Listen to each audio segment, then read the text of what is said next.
네, 원래는 매주 수요일에 뵙는 분들인데요. 오늘 대통령 기자회견이 예정돼 있어서 오늘은 목요일에 모셨습니다. 구교영 경향신문 기자 그리고 시사인의 김은지 기자 두 분 나오셨습니다. 어서 오십시오. 네, 안녕하십니까. 아유 반가워요. 네. 지난주에 우리가 김은지 기자님 헤어컷 너무 예쁘다. 감사합니다. 네. 너무 짧은 게 아닌가요? 아니 너무 잘 자르셨습니다. 감사합니다. 예. 우리 구교영 기자님 제 조끼는 어때요? 예뻐요. 보송보송 예쁩니다. 새로 사셨나 보다. 처음 입었습니다. 네. 예, 구경 기자님의 오늘은 구경 기자님의 그 조끼를 좀 주목해 주시기를 당부드리면서 저희가 방송 시작하겠습니다. 1시간 정도 56분 남았네요. 네. 윤석열 대통령이 또 기자회견을 합니다. 제목이 재밌어요. 끝장 회견이다. 질문 끝까지 받겠다. 오늘 몇 시에 끝날지 알 수가 없어요. 물결 표시 이후에 시간이 예정되어 있지 않습니다. 기자들 기대가 클 것 같은데 경향신문 뭐 준비하고 있습니까? 질문? 아마도 질문은 망라에서 준비할 수밖에 없을 것 같고요. 네. 지난번 두 번에 이제 올해 있었던 그 담화와 기자회견과 다른 점이 있다고 한다면은 뭔가 집무실에서 과거에 보면은 40여 분 정도의 그런 사전 담화를 하고 브리핑룸에 내려와서 기자회견을 했는데 이번에 얘기 들어보니까 기본적으로 집무실에서 하는 그 담화의 그런 분량을 굉장히 줄였다고 듣고 있고 대신 기자회견 시간을 대폭 늘린다는 거 아닙니까? 그렇기 때문에 게다가 정치, 경제, 사회 분야 등 제 분야로 나눠서 묻던 것들을 이번에 망라에서 꼬리를 묻는 질문을 허용하겠다고 선언한 상황이기 때문에 기자들 같은 경우에도 특정한 이슈 하나만 준비하는 게 아니고 명태균 이슈, 김건희 이슈 그리고 북한 문제라든가 다양한 이슈들을 망라해서 정말 총체적인 준비를 하고 있는 것 같습니다. 네, 그렇군요. 시사인도 가죠. 저희가 출입 기자가 따로 없어서요. 출입 기자 요건이 굉장히 까다롭거든요. 그러니까 매일 가야 되고 기사를 매일 생산해내야 되는데 저희 주간지다 보니까 좀 그 요건이 어려워서 지금 출입을 못 하고 있는 상황입니다.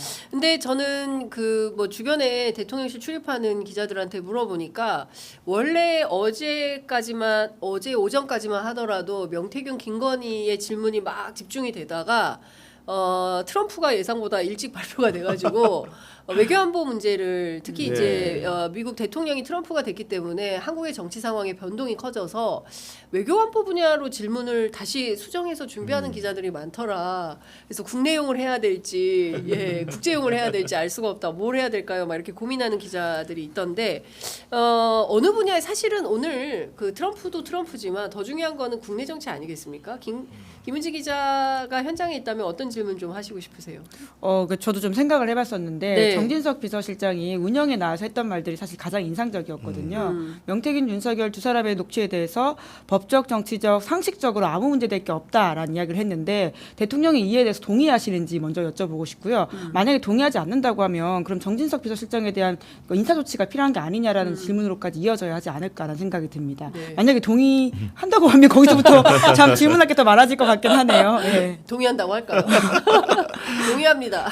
아마 윤 대통령의 특유의 합법이 있지 않습니까? 이제 어떤 물어보는 질문에 대해서 명확한 답을 하기보다는 본인이 하고 싶은 말을 그냥 이제 하는 식으로 질질 끌어서 또 본질을 좀 흐리게 되지 않을까라는 생각이 들어서 좀 제재 질문들을 계속 할 수 있는 시간들 저희가 예전에도 대통령 기자회견 앞두고는 이런 강조 많이 드린 바가 있는데요. 만약에 해당 기자가 계속 좀 질문권을 사용하기 부담스럽다면 이어받는 기자가 앞에서 부족한 것들 다시 좀 물어보는 식으로 가야 되지 않을까 싶습니다. 네, 오늘 있을 기자회견도 제가 좀 알아보니까 두 가지 문제가 있는 것 같아요. 첫 번째는 마이크. 마이크를 질문을 하면 이제 대변 그 행정관들이 마이크를 이제 대분해야 되는데 갖고 있다가 막 달려가서 이제 손을 들면 그 사람 지목된 사람한테 이제 마이크를 주는데 질문이 끝나면 마이크를 걷어간다는 거예요. 다시 못하게. 그렇죠. 마이크를 계속 갖고 있어야 쥐고 있어야 되겠네요. 마이크를 사수하라. 마이크를 쥐고 있으면서 대통령 발언 듣고 잠깐만요 대통령 그게 아니라 이렇게 이제 주고받는 식이 돼야 되는데 질문 끝나자마자 바로 마이크를 걷어가서 그냥 앉고 그럼 다음 사람이 이제 또 질문을 받아야 되는데 그렇게 되면 그 내용에 집중을 해서 대통령 답변 듣고 거기서 이상하면 그 행간의 의미를 치고 읽어서, 들어가는 네. 그렇죠. 그런 질문을 해야 되는데 다음 질문 내 거 준비해야 돼서 앞 질문을 못 듣는 경우가 또 있어요. 기자회견장에서 왕왕 내 거 질문해야 돼서 남의 거 잘 못 들어요. 그래서 이번에는 좀 그러지 말고 현장에 좀 충실했으면 좋겠다. 뭐 질문을 막 20개, 30개 적어가서 다 치고 나는 이거 8번 남았으니까 이거 해야겠다 이렇게 하지 말고 대통령 얘기를 듣고 증문즉답 네. 우리 법륜스님 식으로 한번 증문즉설 증문즉답식으로 한번 해보면 어떨까 저는 그런 생각이 좀 들었습니다. 네, 이제 그리고 사실 그 기자의 제재 질문이라고 하는 것이 굉장히 중요하다는 걸 저희가 여러 차례 강조드린 바가 있는데요. 네. 대통령이 최상병 특검법 관련해서 지난번 기자회견 때도 경로솔에 대한 질문이 기자가 물었잖아요. 그런데 맞아요. 다른 날 본인이 엉뚱한 얘기를 했죠. 최상병이 숨진 날 본인이 이종섭 장관을 혼냈다 질책석 이런 식으로 당부를 했다. 빠져나가는 식의 이야기들이 굉장히 많거든요. 이제 맞아요. 윤 대통령 해법이 좀 그러니까 화법에 익숙해질 필요가 있기 때문에 그런 것들을 콕콕 집어서 다음 사람들 좀 릴레이식으로 그러니까 사실 기자의 개별 질문들의 시간이고 각 사변의 시간이긴 하지만 이것은 전체 국민들 대표해서 하는 좀 릴레이식의 기자회견이다라고 네. 이해하면 좋을 것 같다는 네, 생각이 저는 듭니다. 이런 것 같습니다. 지금 뭐 대통령 지지율이 19%로 추락하지 않았습니까? 이제 지금 제가 보기에는 진보 보수도 없고요, 세대별로도 없고요, 예, 네. 지역별로도 생각이 다 대체로 일치합니다. 그렇기 때문에 기자들이 국민을 대표해서 대통령을 만나는 자리 아니겠습니까? 그러니까 그 현장에서 마이크를 일단 사수하시고 마이크를 꼭 붙으세요. 예, 네. 추가 질문 해야 됩니다. 예, 그렇게 하고 또 더 드리고 싶은 말씀은 이런 겁니다. 쫄지 마라. 네. 얼지 마라. 예, 그리고 기죽지 마라. 주눅 들지 마라. 예, 당당하게 물어라. 예. 근데 이번에 그 네. 기자회견이 전과 다른 점이 있다면은 그 명태균 게이트만 놓고 보자면은 그 사안이 굉장히 심도 깊게 오랫동안 취재가 됐다는 점입니다. 그러니까 대통령실이 명태균 게이트에 대해서 국면마다 세세한 해명을 나누지 않고 한참을 기다렸다 해명을 내놓고 그 해명이 거짓으로 탄로나서 탄핵되고 이런 과정들을 거쳤거든요. 네. 무려 2달이나 지났습니다. 그렇기 때문에 기자들 같은 경우에도 메모리가 차곡차곡 쌓인다고 해야 될까요?